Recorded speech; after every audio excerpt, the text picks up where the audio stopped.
What you're hearing is Hardie fiber cement siding living up to its reputation as the siding that helps resist weather damage, no matter what Mother Nature throws its way. James Hardie knows how important a reputation is, especially when you're a home builder. That's why Hardie products withstand the elements better than wood-based siding, with styles to match their strength. Because when home builders work with us, we deliver our best so they can look their best. Protect your reputation with exterior products by James Hardie.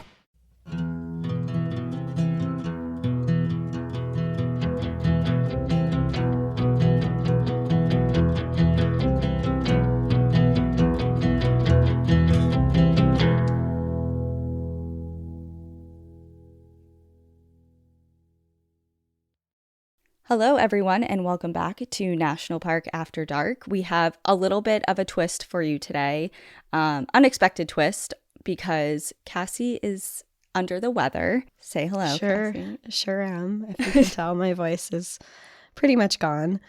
Yeah, she can't really speak, so that makes it really difficult to do an audio podcast.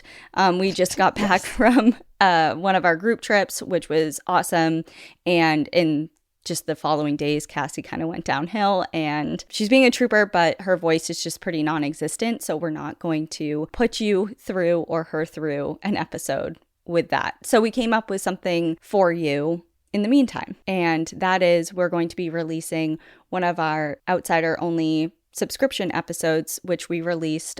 Cassie handpicked it. It's a highly requested case that we get all the time, but only the outsiders know that we've covered it. And when was it originally released? Do you remember? I think it was February 2023, so over a year ago now. Okay. And do you want to announce it? So this episode that we're going to be talking about today is the Randy Morgenson case, who was a ranger who went missing in Sequoia, Kings Canyon National Parks. So we recorded it a while ago. My voice is good. You don't have to listen to me all nasally, but we just wanted to say that before we have it go. And then for everyone who is on our Outsiders and has heard this before, our bonus episode will be coming out tomorrow. So you also get a new episode this week as well. Yeah. And we also have a Trail Tales, which we are about to record, and it will be me telling Cassie all of the stories. So for this week, yes, please enjoy a Patreon and Apple subscription Outsiders only episode, The Disappearance of Randy Morgenson, and then we will see everybody on Thursday for a Trail Tales episode. A park ranger is a person who wears many different hats. Whether they are enforcing park laws, working the entry stations, giving park information at visitor centers, leading seminars, or rescuing park goers, their job is ever-changing. But one thing remains the same. They all have been drawn to nature. A backcountry ranger takes their love for nature to new heights. Backcountry rangers agree to remain far from civilization, living off the simplest means in the most beautiful areas of the park for months at a time. They patrol the trails to monitor their conditions and remove any hazards. They patrol on foot, bicycle, and even horseback. They provide first aid to hikers in the backcountry, and often it is their job to know the landscape so well that they can locate the missing ones. They dedicate their lives to the outdoors. They're willing to live in the outdoors, and they're willing to die in it. Welcome to National Park After Dark.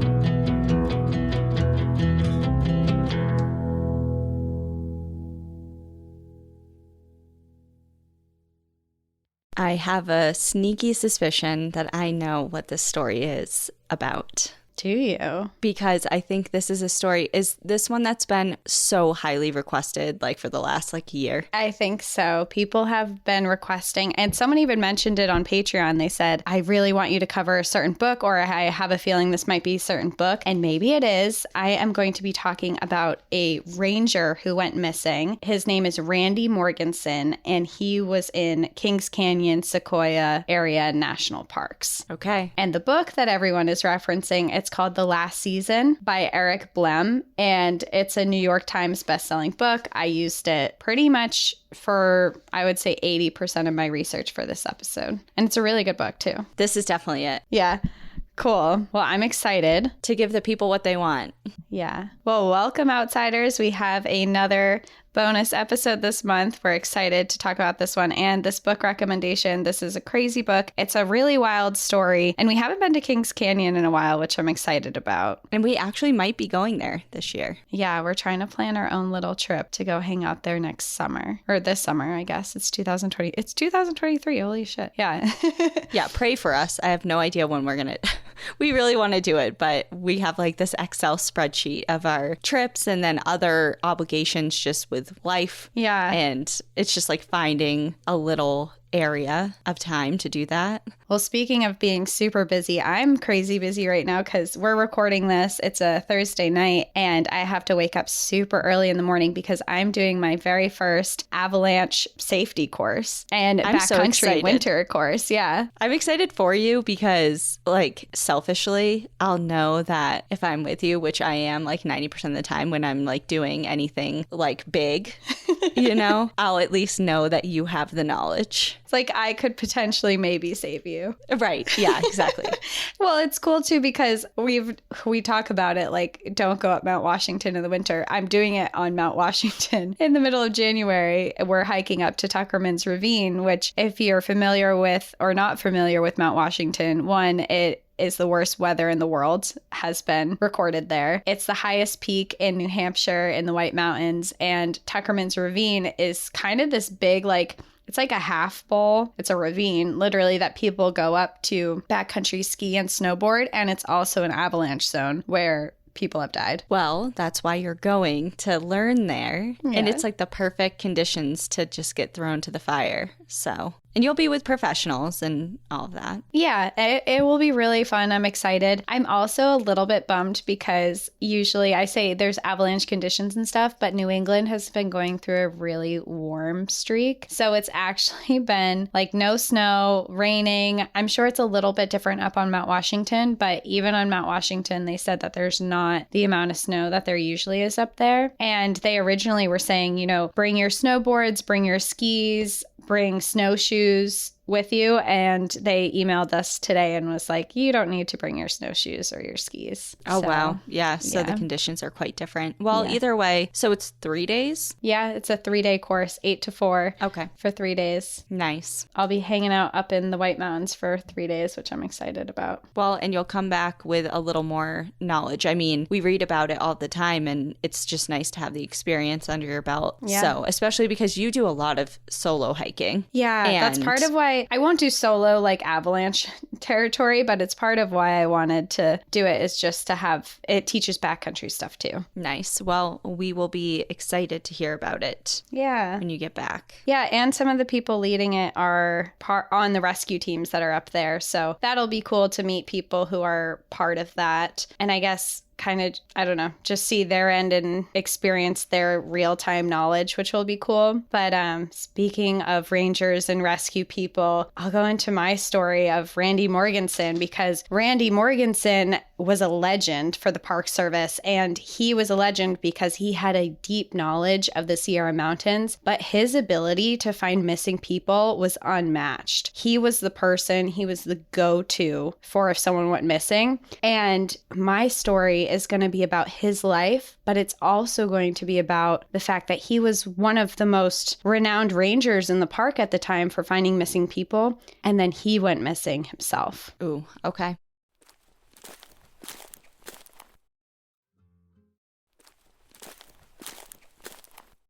So before we get started, we'll go to the parks, and I'm going to talk about them a little bit differently because he was a ranger in Kings Canyon and Sequoia National Park, which are technically two separate parks, but they're both in the southern Sierra Nevada mountains in California, and they have actually been joint managed since 1943. So if you work in one, you work in both. Gotcha. And part of this is because the parks, if you look at them on a map, they sit side by side, they share a border. And while they are are adjoined national parks, they are very different when you look at it at a landscape point of view. Together, the parks protect 1,353 square miles, which is 3,500 square kilometers. And because of the large variety of elevations here, the park is home to very diverse populations of wildlife. They have over 1,200 species of plants and over 315 different species of animals. Some of these animals include peregrine falcons, black bears, and bighorn sheep. And Sequoia National Park is known for groves of the world's tallest and oldest trees, while Kings Canyon has deep canyons, massive valleys, tall mountains, and waterfalls. Sequoia National Park was the second national park established on September 25th, 1890 to protect sequoia trees from being logged. And Sequoia National Park is also home to the tallest mountain in the lower 48, which is Mount Whitney, standing at 14,494 feet, which is 4,417 meters. I remember driving by Mount Whitney with Ian when we were in the area. Yeah, you can't miss it. Can't miss it. Right above it all.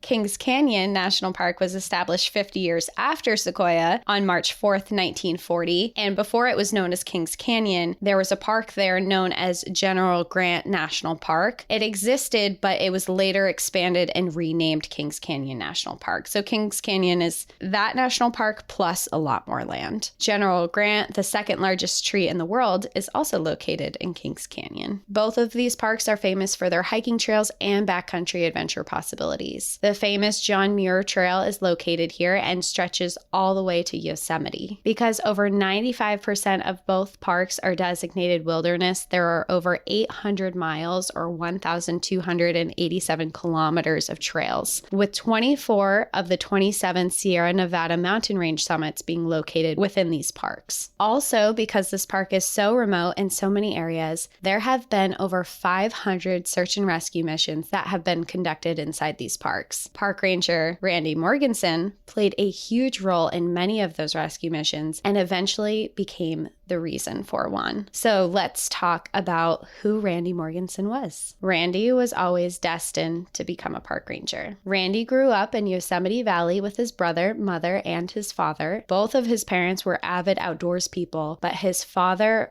just loved the outdoors. His father worked for the Park Service and spent every moment of his time that he could in the Sierra Mountains and exploring the lands of Yosemite. When Randy was born, he shared his love of the outdoors with him. His parents joked that he was baptized in the Merced River of Yosemite because as a toddler, they'd take him on camping trips and warm up river water with a campfire and bathe him in it. So they have pictures of Randy as a baby. They're like, baptized in the Yosemite River. That's so cool. As young as 8 years old, Randy's father had him climbing his first 13,000-foot peak, which is 3,962 meters. He would teach Randy about the types of flora in the park and how to identify them. He taught him to fish, camp, climb over crevasses, and how to navigate through the woods. He read him stories and poems of park rangers, which Randy's favorite poem growing up was always about the life of a park ranger, and that poem was titled "O Ranger." As he grew up, he studied and read books about John Muir, often quoting some of his writings from memory. During his childhood, he formed a deep love and appreciation for the outdoors. How could you not? I mean, you're born into that. Yeah, born and raised. Doesn't get more true to that than this, you know? It sounds like a dream childhood. Idyllic. Yeah, like grow up in Yosemite Valley. Okay, great. El Cap in your backyard. Okay, yeah. I'll take that. Yeah. After high school, he was accepted to Northern Arizona University, which was in 1966. He majored in recreation land management, which was actually a new major at the time, but only after about a year and a half of his studies at 21 years old, he took the spring semester off to work his first real job within the National Park Service, which he was labeled as an ungraded laborer, but that was basically, it sounds like he had like a trail maintenance job within the park. Okay. I was like, what is that? Yeah, I think based on what I read, it sounded like it was more trail maintenance or like maintenance around some of the buildings. It was really just like any labor that needed to be done in the park, he was sent to do it. Okay. But he had left school because he was missing the mountains so much. He's like, hey, I want to be back. I'll do whatever. But by fall, he did re-enroll in school and he continued his degree. And he knew that he wanted to work outside outside, but it wasn't until a hiking trip that he took that he figured out exactly what he wanted to do. It was the summer of 1964, and Randy hiked the entire 211 miles of the John Muir Trail, starting in Yosemite and ending at Mount Whitney. It was on this trip that he met backcountry rangers for the very first time. He saw how minimally they lived, having their own cabin and living with the landscapes, and immediately he envied that life, and he knew that that's who he wanted to be. Soon after that trip, he dropped out of college altogether and applied to be a backcountry ranger in Sequoia and Kings Canyon National Park. While he awaited a response from them, he took up a passion for photography and documenting his adventures. Shortly after he had written in his application that he was born and raised in Yosemite and had been backpacking his entire life, even though he didn't necessarily have experience as a ranger, he knew the trails and he had so much experience that the National Park Service hired him. I mean, of course, I'm not shocked by that. No, he's like, I live here. I've lived here. I've lived off the land. I've been doing this since I was literally 8 years old. Before that, hire me. And they said, yeah, come on over. I mean, think about the other candidates, like how, like you can't get a leg up on that experience. No, unless you've already been a backcountry ranger somewhere else. I mean, that is just, you're the guy. He's just exactly what they're looking for, you know, especially just starting out, like just to have that level of knowledge, and not just knowledge in general, but specifically within that area too. That's huge. Yeah, exactly. So he was accepted, and on May 1st, 1964, he began the position as a seasonal backcountry ranger within the park. So he started working there in the summers, and once he got hired on this, he never looked back. He would spend 28 full summers within the park, and on the off seasons, he would spend his time in other outdoor positions. He worked as a Nordic ski ranger, a snow surveyor, and sometimes he even just worked as a backcountry winter ranger. Wow. So that was the life for him. No breaks. Nomadic, for sure.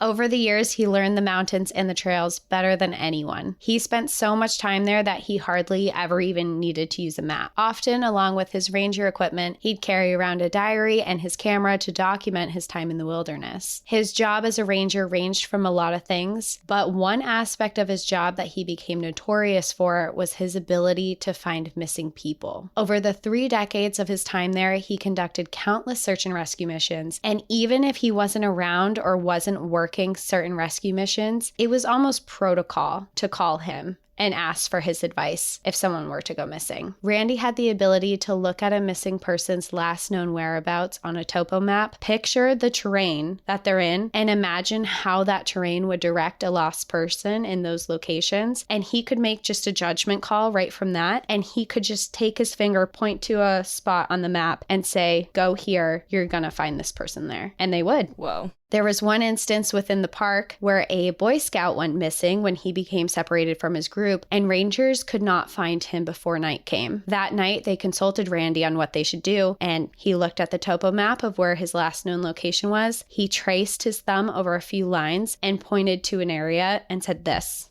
is where you're going to find him. Bring a helicopter in, land in this field right here. You'll find the boy. So first thing, the following morning, the helicopter flies in, lands. As soon as he lands, the Boy Scout comes running into the field. Like, you found me, I'm here, I'm right here. And he was fine. And Randy was right. What an ability. I mean, I guess it's not an ability because it's experience that is, you know, obviously making him so skilled in this. I mean, like if you were to be missing in any national park, to know that Randy was there was looking going out to be for involved. You. Yeah. Yeah. You're like, oh, thank God. Thank God Randy's here because I'm lost. Yeah.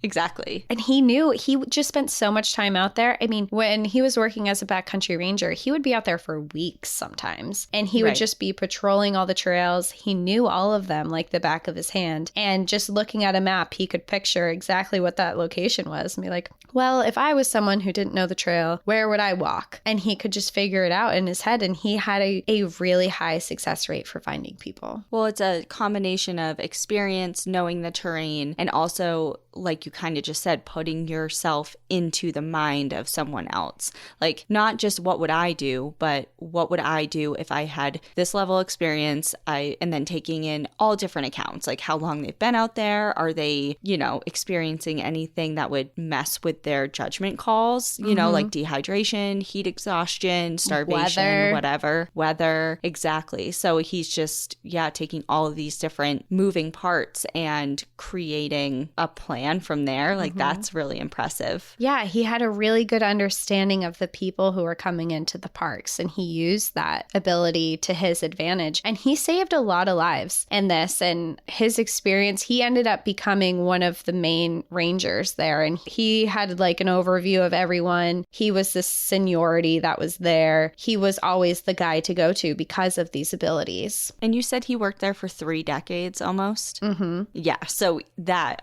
in and of itself, like... And that's a commitment, because seasonal rangers do not get any retirement or anything from that. So if you're dedicating 30 years, you are knowingly dedicating 30 years with no retirement. There's no pension. There's no retirement from that. It's just, it is what it is. That's what you love. Yeah. Which is crazy to think that that's not offered, but it is what it is. Now, during his time as a ranger was when he met his wife, Judy. He had finished a summer session and was home in Yosemite, and it was his first day back, and he went to an art gallery that his mother was managing at the time to go see his mom. When he was walking around looking for his mother, he got sidetracked when he saw a woman named Judy Douglas. She was a beautiful girl in her 20s at the time that had been working as a candle maker in the gallery. She was a self-proclaimed city girl from Orange County, California, that had found herself here after she had taken a year off of school to party and explore the cities of Europe with her best friend. When the trip was done, her best friend invited her to Yosemite and helped her get a job at the gallery. When Randy met her and began talking to her, they talked about art, travel. Randy talked about his own hobbies in photography, and they talked about adventure. It wasn't long before Randy was showing her all of the local swimming holes and the best areas of Yosemite, and soon it turned into a romantic relationship. It wasn't long before Randy was bringing Judy into the backcountry with him as well. In attempts to try and impress him, one of their first trips out, he took her hiking over 18 miles into the backcountry. Her feet were sore and she could barely walk by the end of it, and she didn't think that she was having that good of a time, but she was kind of sucking it up because she liked him. Yeah. Yeah, she's like, I'm gonna do this because you like this. But that night he made her dinner. He soaked her feet in a pail of cold water. He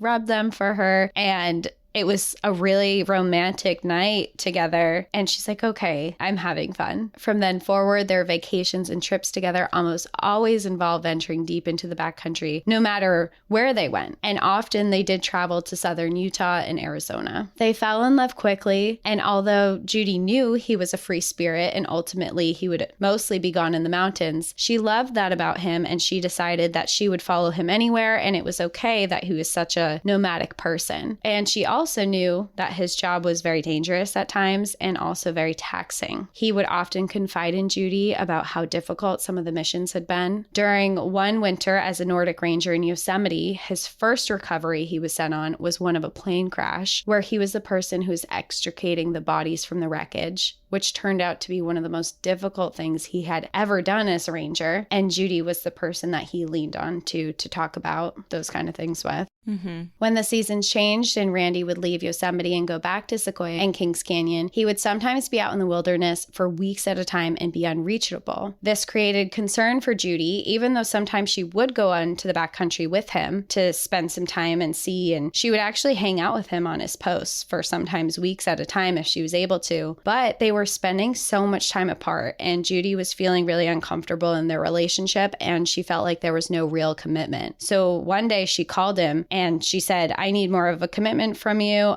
We need to get married or I'm out, pretty much. The ultimatum. The ultimatum. Have you seen that show? Yes, I have. Like the OG ultimatum. I didn't watch it fully because it's kind of like that trash TV that you get sucked into, but oh yeah, for sure. But I watched some of it for sure. I don't even know if I watched the whole thing because I can't really picture how it ends, but you get the gist. Yeah. It's like, I need more of a commitment or we're done. And I'm bringing you on this reality TV show to have you make a decision. Healthy relationship. Seems like a great idea. Yeah, for sure. Well, for Randy, it might not work for people in the ultimatum, but for Randy, it did work. And he said, all right, let's get married. I'm down. So on November 22nd, 1975, they were married on Ahwahnee Meadows in Yosemite with the backdrop of Half Dome behind them as they said their vows. Doesn't get better than that. I've stood in those meadows before too, so I can picture exactly where that is. I'm like, oh, that would be amazing. I might have even said that was a good spot to get married when I was there. It's just beautiful.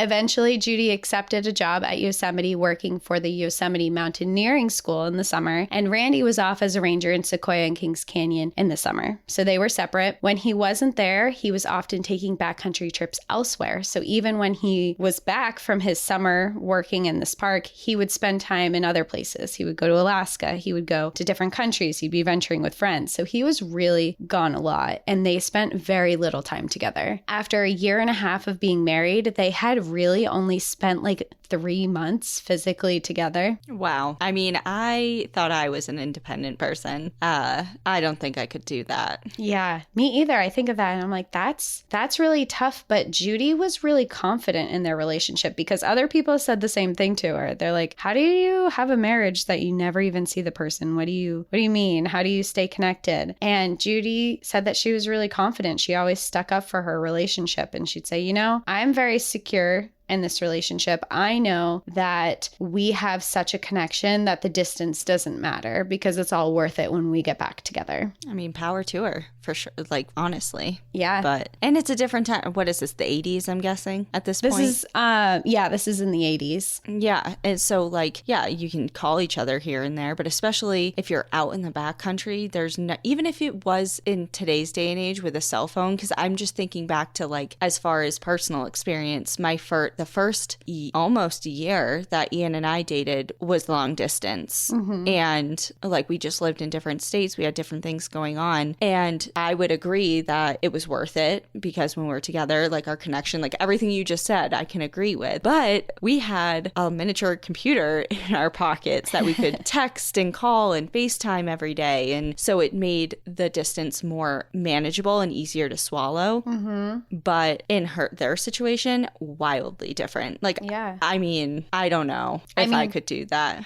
Al and I were long distance too at the beginning of ours, and I was struggling with it towards like, we both were, because at the end we're like, okay, we need to move in together or I don't know what's going to happen with this. So you had an ultimatum. Yeah. And it wasn't even me. He was on the same thing. He's like, okay, what's going on? If we don't move in together, then I don't see how we can maintain this. And not that anything was bad. It was just, there was nothing happening. We were so far apart that it wasn't maintainable. And Randy kind of felt the same way that I feel in long distance relationships. He wasn't secure at all in the relationship. He was feeling the separation. He was feeling the disconnect. And he was also a little bit jealous because he knew that for himself, he was kind of a flirty guy. And although he considered himself innocently flirting, he knew that he was flirty and that he would talk to women in ways that probably Judy wouldn't like. So he was concerned that she was doing the same thing that he was. And when she started working at the mountaineering school, she had less time to visit him in the backcountry. And that's when he really feared that they were growing apart, because before that, Judy would just drop everything and go out into the backcountry with him. And now she was saying, I'm busy, I can't. And he started thinking that that was a reflection of their relationship. Oh boy. Other rangers later would say that he was really obsessed with their relationship and that something was going wrong. He would complain to them often. He would say that Judy was not as playful or as loving as she had once been, and that he feared that she was losing feelings for him. And he wrote about it constantly in his journal. And one of the entries that he wrote stated this. He said, "My poor feverish imagination. This summer, who is she sleeping with? How often? Where is her love? Is there anything left of us? If your young marriage survives this summer, I'll need to give her more love. Keep her closer. Make us a real couple. Keep a love going with us. Forget my flirting ways with other women and end these long separations that above all, Judy should be with me in the backcountry next summer. Okay. I don't know where the story is going, so I might eat my words. Okay. But I don't know, like, that kind of rubs me the wrong way a little bit because relationships go two ways. And why is it her responsibility to drop her life and her job to go with him in the backcountry? It's like, okay, well, this will be better if she just comes with me. And it's like, well, she was doing that. And now she has her own thing because you made a decision. It seems pretty clear that he's not changing his life or his ways and what he wants to do. So he's kind of expecting her to conform to his version of what he wants in his life. And being in a relationship, whether you're married or not, if you're in a committed relationship, it's about making it work for both people. And I just feel like based on that very brief blip into where his thoughts are, it just seems like he's not very understanding of having it go both ways. Like, where is the give on his end is my question. I agree with you 1,000%. From his view, it seems like he's like, I'm in the backcountry. I love the backcountry. This is my life. This is my world. Where are you? Like, I'll give you more love, but you should be here with me. And not considering that she also has a life and that she can't just live in the woods for months at a time. She doesn't have a job with the Park Service. She would just be out there. Yeah.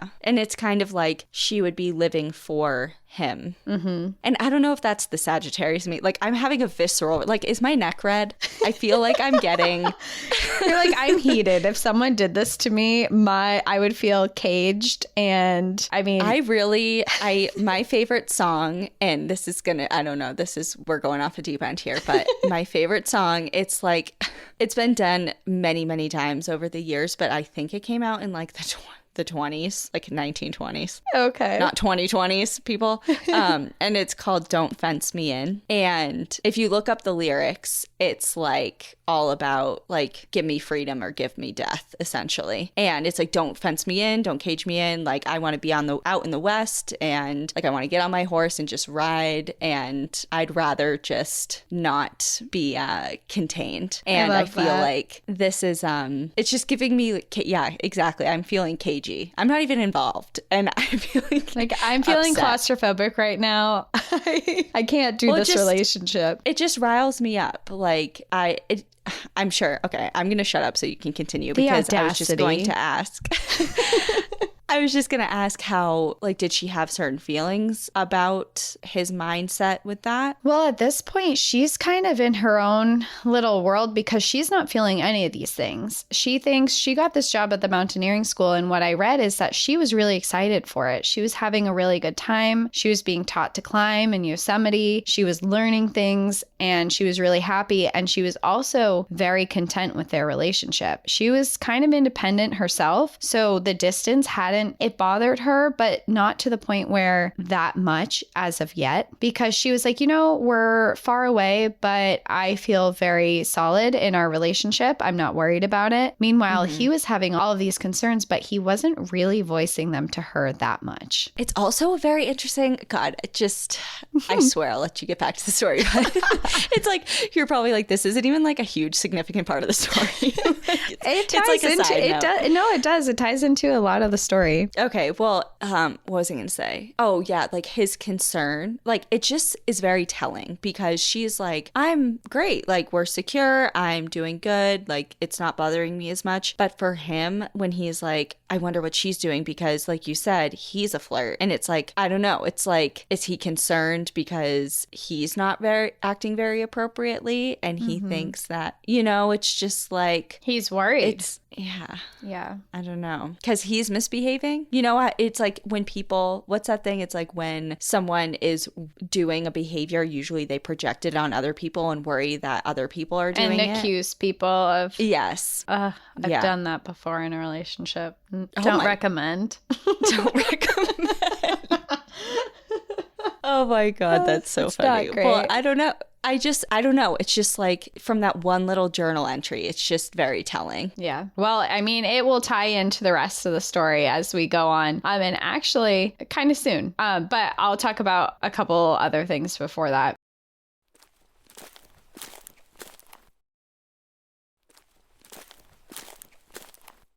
So despite him being worried about his relationship, he was still working in the backcountry as a ranger, and he was still leaving for very long periods of time, but he loved it. Despite his issues within his relationship, he loved being in the outdoors and he loved being in the backcountry, and he was often called to rescue missions, which he loved to be on because he loved to be helpful and to help people. He saved mountaineers, climbers, and lost hikers. He loved the solitude of the mountains, and he also loved the people that he worked with. He was different from other rangers at that time because during these times, I think I said it was the 1980s when you asked earlier, but this was actually the 1970s, late 1970s. But many Park Service members, they were kind of militarized. They had short haircuts. They carried weapons. They usually had a gun on them. But Randy wasn't like that. Randy had long hair. He had a big bushy beard. And a lot of times he refused to carry a weapon. He always said that, quote, shit happens if you're armed, and he preferred not to be. Even after an incident in 1984, after a ranger was strangled unconscious by a visitor when they approached them because of an illegal campfire, Randy still had no interest in being armed, knowing that statistically, rangers were more likely to be assaulted and were more assaulted than any other federal officers in the nation. Which we kind of talked about a little bit with Margaret's episode. Yeah. So he knew it was dangerous, but he just felt uncomfortable. He's like, things can happen when you're armed, and I just don't want to take that. I mostly feel very safe with the people I've been around. Randy was known almost exclusively by rangers and park goers alike that he was kind and gentle, and that he left a positive impact on travelers. In fact, it was very common for the Park Service to receive letters from visitors commending how great he was. In one letter that was written after Randy had issued a warning to someone about being camped in an unauthorized area, they wrote in a letter that said, "After hearing my description of the way we had selected our site, Mr. Morgenson issued us a courtesy tag as a reminder to avoid this mistake in the future. I want you to know how very courteous Randy Morgenson was in this situation. In all of my 25 years of backpacking in the Sierra Nevada and encountering a number of Forest Service and National Park Rangers, I don't recall meeting a more considerate person." That's very nice. Yeah, especially because he gave him a warning and they still went out of their way to write a letter being like, he was great. Yeah, it's like we kind of got in trouble and we still want to say thank you to him. It's like, but he was great. Pleasure.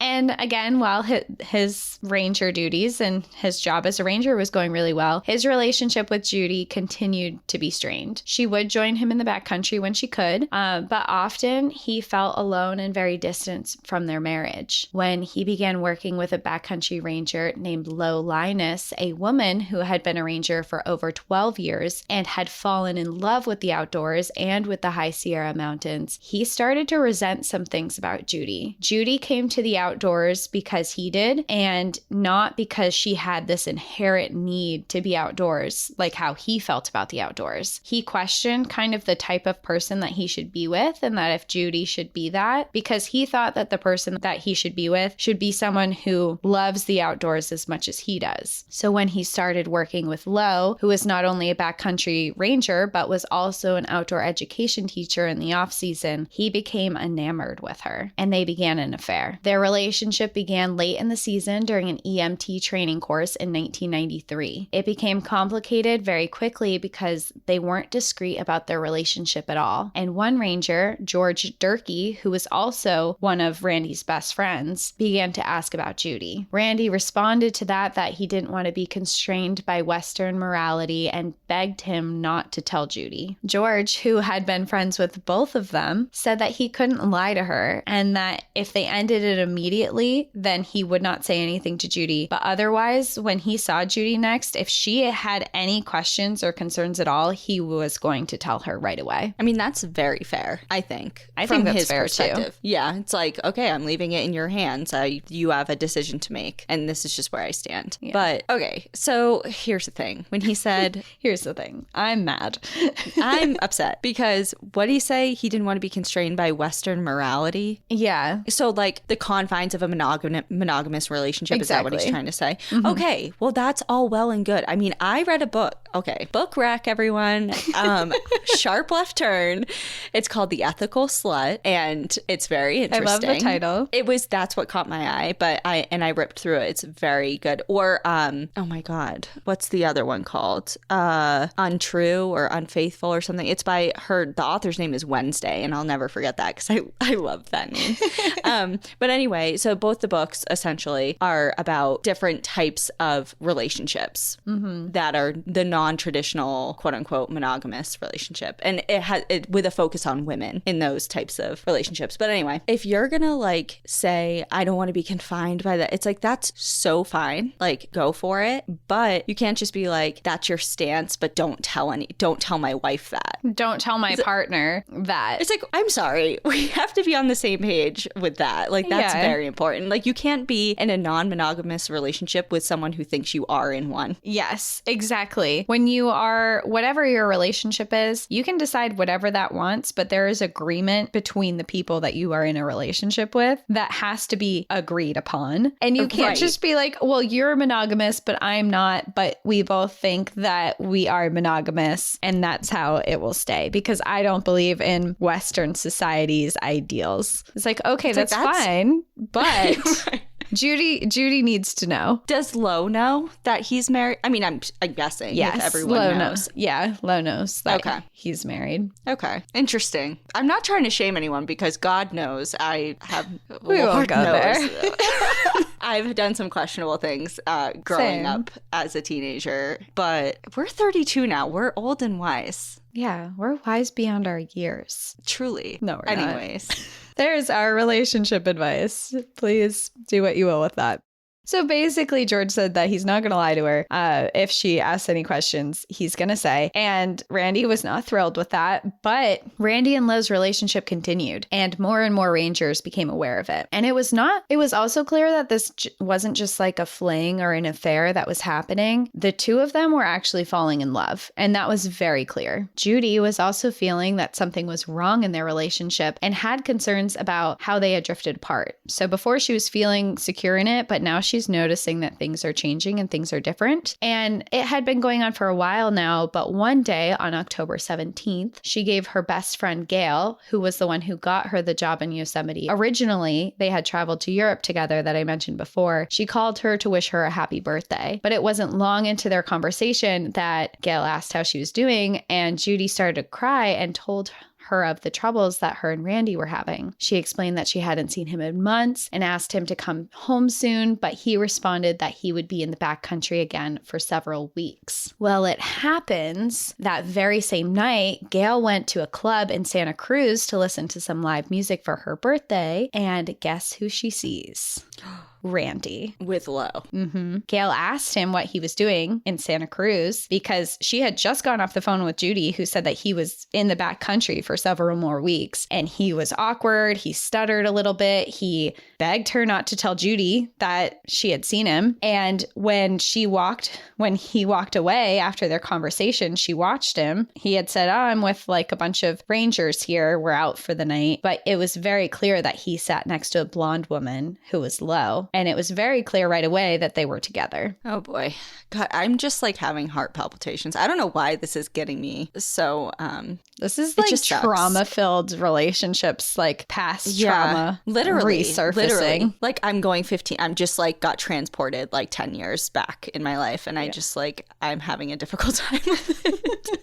It's like, no, Judy, this is awful. I'm so sorry for you. Yeah, God, I'm sorry. Well, that night, Gail stayed up all night because she was agonizing about whether or not she should tell Judy. She's like, she's going to be heartbroken. Is it my place to tell her? I don't want to be the one to tell her. But ultimately, she decided that there's no such thing as coincidences. And for her to run into him only hours after she had talked to Judy was fate. And she had to tell her. Wait, sorry. Was this Judy's birthday? It was Gail's birthday. Oh, Gail's birthday. I'm like, oh my God, just another stake to the stab heart. in the heart. Yeah. The following morning, she called Judy and told her everything. everything. Judy hung up immediately and called Ranger George, who she had been friends with as well, and asked him if it were true, because she knew if anyone knew that George would know. And like he had told Randy that he would tell her, he did. He confirmed that what she had heard was true. Judy was absolutely devastated, but she also wasn't surprised. He had been distant and not acting like himself. And when she really reflected on his behavior, an affair explained a lot of it. When she told Randy that she knew of the affair, she told him that he needed to move out of their home. Randy begged her to let him stay. He told her that he wasn't sure if he wanted the marriage to end, and he wanted to try to work it out. So it wasn't even like, I want this marriage. He's like, I'm not sure if I want this to end. Okay, another hot take, or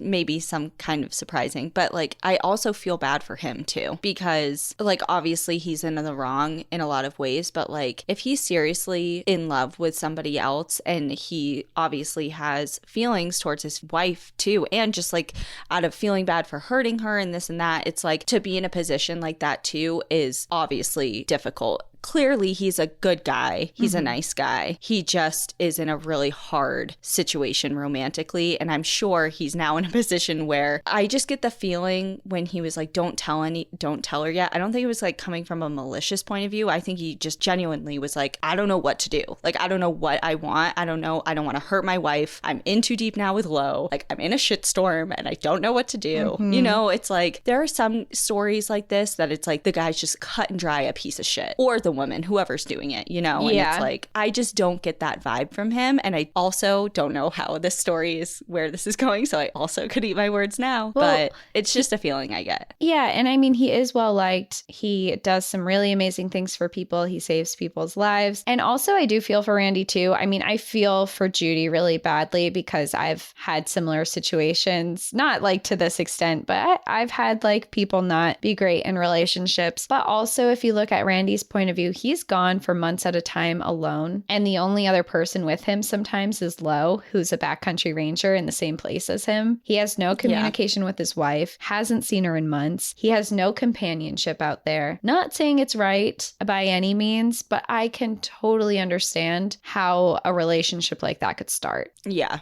And that's what I'm trying to, like, I'm not saying it's right either, or I condone it or whatever. It's just, and I obviously don't think it's right, especially from Judy's point of view. Like, that just sucks so bad. But at the same time, it's just like life happens, and it's not always like someone's malicious, cruel intentions of being selfish. Like, when I think of your situation, like, it was wildly different. Like, he was like, that person was not falling in love with someone in the backcountry. Like, let's be real. He was just being a dick. Yeah. We don't go into mine too deep, but like the person I dated was just a dick. We'll just Okay, so I'm gonna just like mute. I wish I had a mute button on my microphone. But it's hard. You get fired up about relationships. I do, and that's why I'm so fucking pissed that my perfect one ended the way it did. Ian, looking at you, like I just like it's like finally found one that's not like Randy over here. Yeah, finally found one that like I would actually marry, and then now I just have to talk to the air and pretend she's still. But anyway, okay, let's move on.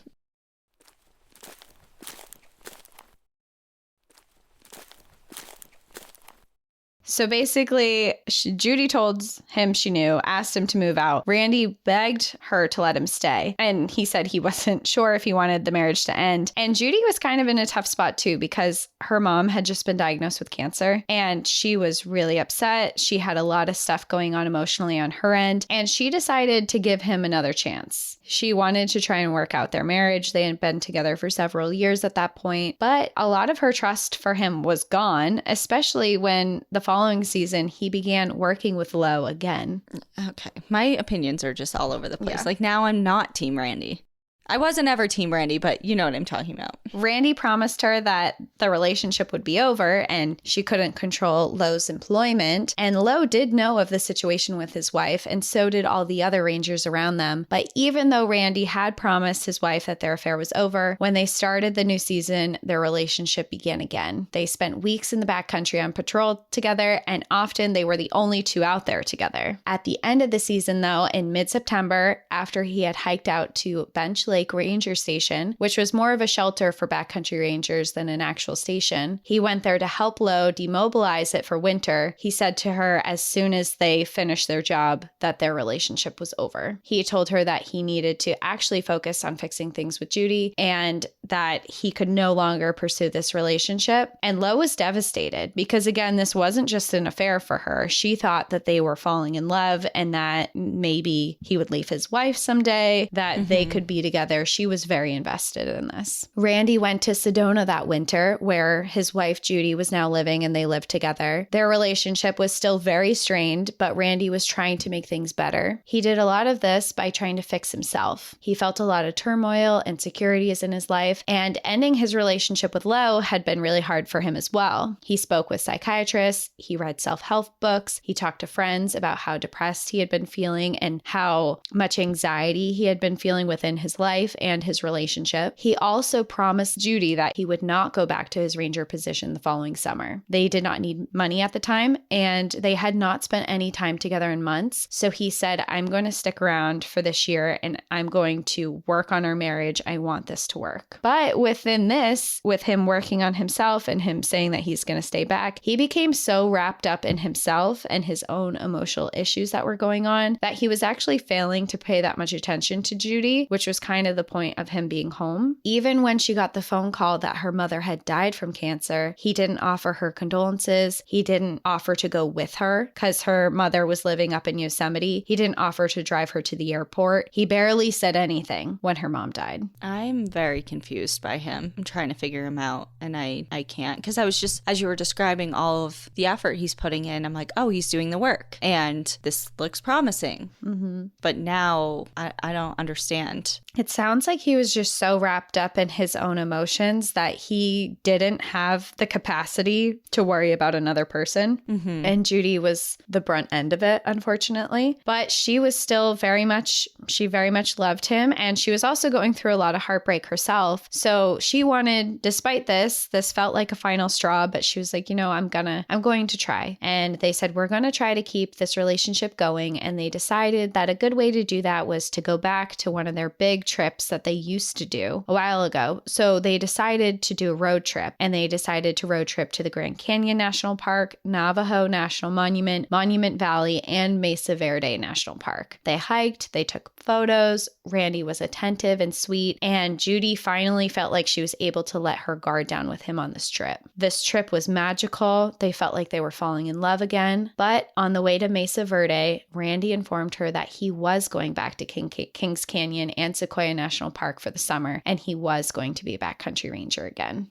So wait, the same summer that he said he wasn't? Yes. Okay, we're still in the same time frame. All right, yeah. I just wanted to be clear on that. Yeah, he said, I know I promised this, but I love my job out there. I need to be back in the mountains, and I'm going. And this was the final straw for Judy. In that moment, she knew that she was done with the relationship, and she asked him to turn around and take her home. When they returned, Randy prepared for his 28th season as a ranger, and Judy filed for divorce. Although he had the divorce papers, Randy did not want to sign them yet, and he took them to the national park with him. He folded them inside of a book to think about for the summer. And Judy didn't question this, didn't harp on it for him, just said, okay, you need time to reflect on this. Here's the papers. Please sign them when you're in a good spot to do it. When Randy went back to work, before he went out to his post, which was at Bench Lake, he stopped to apologize for his behavior for previous seasons and the affair that he knew had affected other rangers. He went one by one to each person that he had been close with, and he told them that he didn't like who he was and he was planning to change, and he apologized for everything that he had done. After he apologized to his colleagues, he called Judy and asked her to come out with him again and told her that he did not want the divorce. But Judy was adamant in her decision, and she told him that she didn't want to go. She told him, I still love you. I care about you a lot, but the relationship isn't going to work. I can't come into the backcountry with you. When she made it clear that the relationship was over, he found Lo to see if if there was any chance that he could mend their relationship and if he could be together with her. But Lo had moved on. Yeah.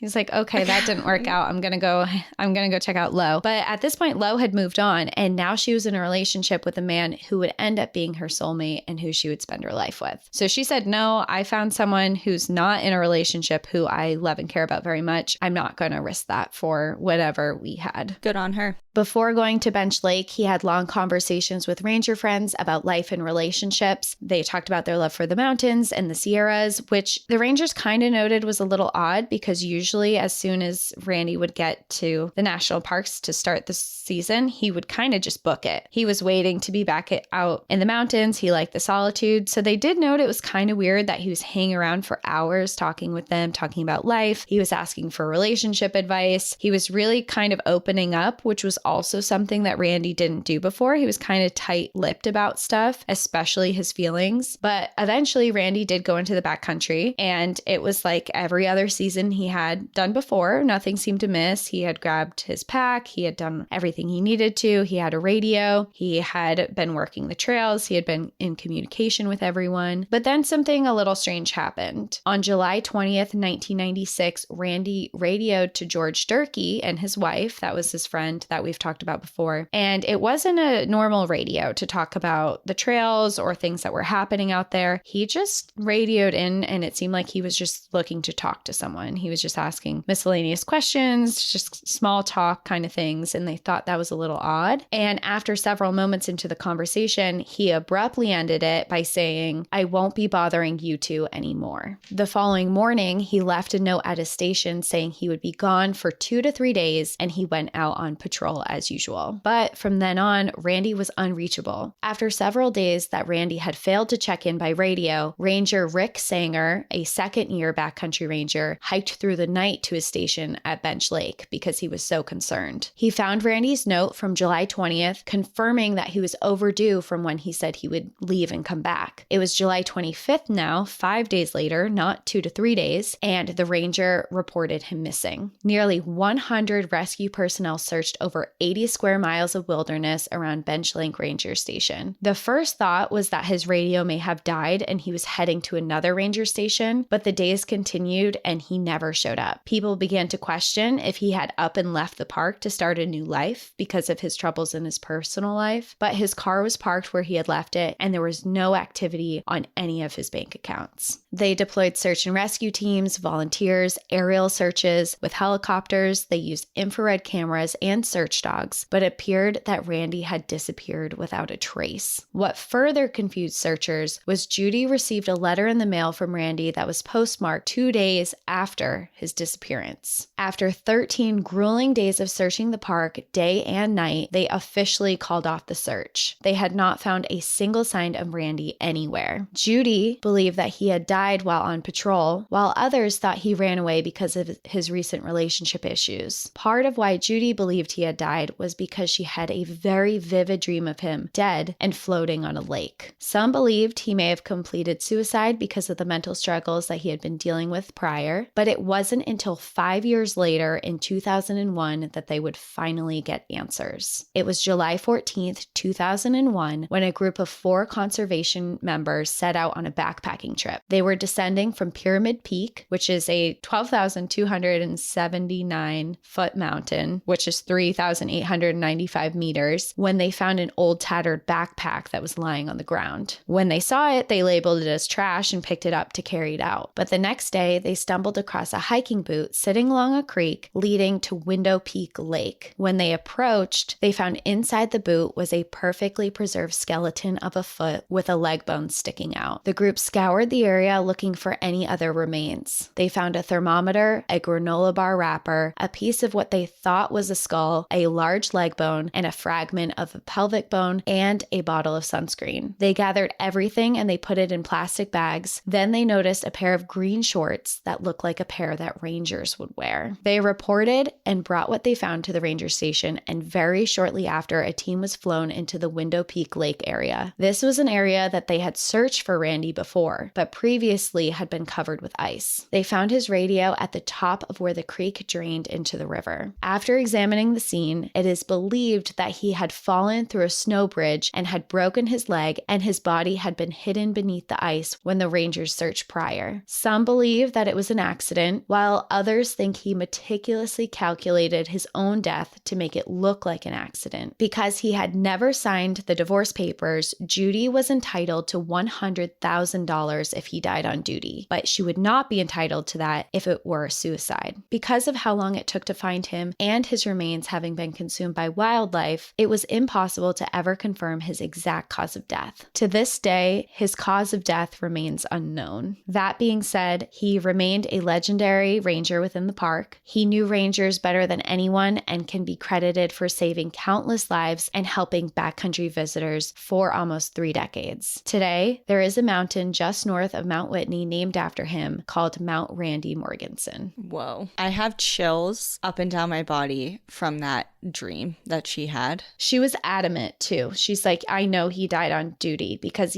she had this vivid dream of his dead body floating on a lake somewhere in the backcountry. The chills that I have from that is insane. Mm-hmm. And I mean, I don't know. I feel like he planned it. I truly do. I'm indifferent about it because I think it's definitely possible that he could have planned it. But I also think that just in the mindset that he was in, he could have made a big mistake in the backcountry, because it sounds like if he did fall through some ice and get trapped, break his leg, whatever happened, and maybe possibly drown where he was, I think that it's very possible with his mental state that maybe he just didn't care when he fell, or he wasn't paying attention to where he was going or being as vigilant as he had been before, because he had just had a conversation where he's like, oh, I just won't bother you. Nobody wants me around. No one wants to be with me. So I can kind of see both, where maybe he did plan it, or maybe it was an accident because of the mindset that he was in an unforgiving landscape. That's a very good point as well, because it could go either way. Like the lead up to it, as far as the conversations he was having and the changes in behavior, you know how you said his friends were like, oh, this kind of wasn't like him. It seems a bit odd now reflecting back on it, but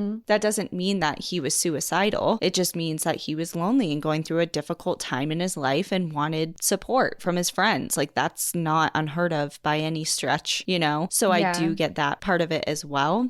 But like, on the other hand, you know, if he was going through some mental turmoil and struggles and maybe had some suicidal thoughts, to set it up that way to make sure that Judy was taken care of in a way that maybe he couldn't have done himself. Obviously, he failed her in a few different ways in their relationship. It's kind of like a final, I'm sorry and I'm going to take care of you way. Like, I don't know. It's hard. It's hard because, I mean, and obviously no one knows and no one ever will. And we're just somewhat, you know, two people who learned about him in an hour versus people who knew him his whole life still don't understand. Yeah. So I totally understand, like, it could go either way. Yeah. And it's a mystery to this day. And even with this, I mean, I would say he's very much remembered now as a person who was so adamant and good at his job and so good at finding people and ended up disappearing himself. And there's such a mystery around it. But what he's mostly known for is how kind he was to visitors, what a great park ranger he was, and the fact that they have a mountain that's named after him within the Sierra Nevadas, which is really cool. That says a lot.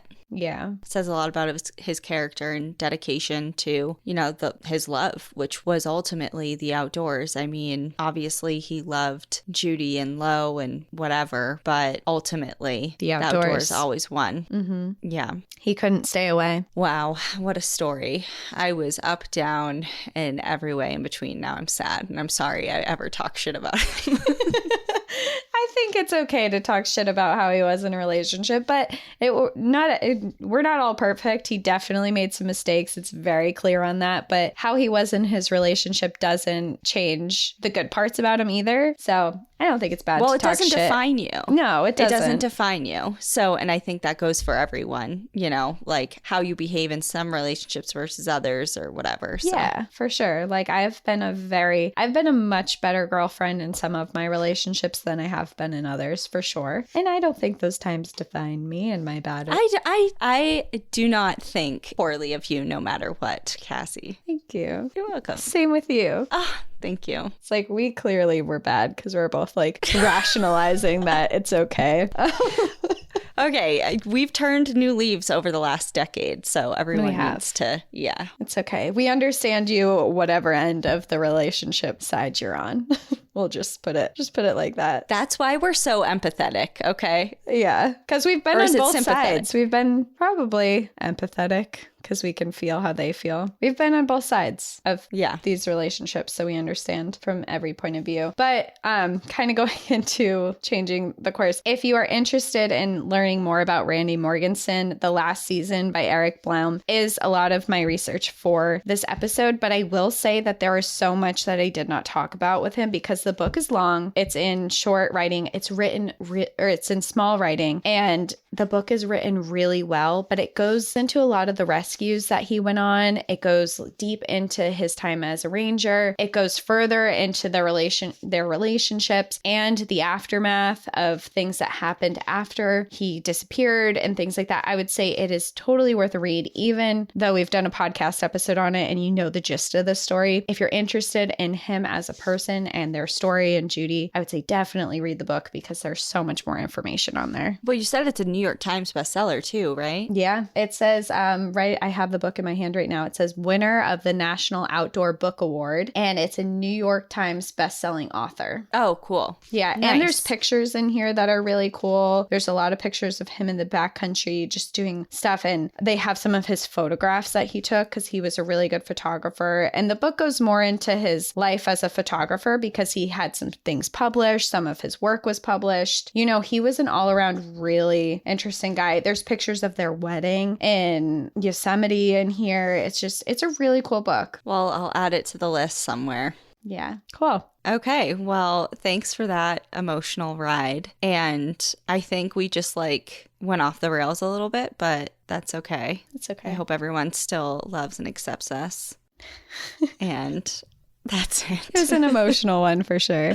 It was, yeah. And, I'm excited and looking forward to going to those 2 parks and hopefully, knock on wood, this summer at some point. And it'll be cool. We should definitely look out for his mountain now. Yeah, maybe we can hike it. Oh, maybe. That'd be cool. Maybe. We'll keep you all updated. Yeah. All right. Well, thanks everyone for joining us. And we will see you next time, whenever that may be. In the meantime, enjoy the view. But watch your back. Bye. Bye. Thank you so much for joining us again this week. If you have a trail tale or story suggestion, send us an email at stories@npadpodcast.com. Follow us on Instagram and Facebook at National Park After Dark and on Twitter at NPAD Podcast. Join our Outsiders Only community on Patreon or Apple subscriptions to listen ad-free, unlock monthly bonus episodes, and exclusive content. And remember, when you support our sponsors, you are supporting our show. For our exclusive discount codes and source information from today's episode, check out the show notes. For more information on our show, our book recommendations, merch updates, and more, visit our website at npadpodcast.com. And please rate, review, and subscribe from wherever you listen to podcasts.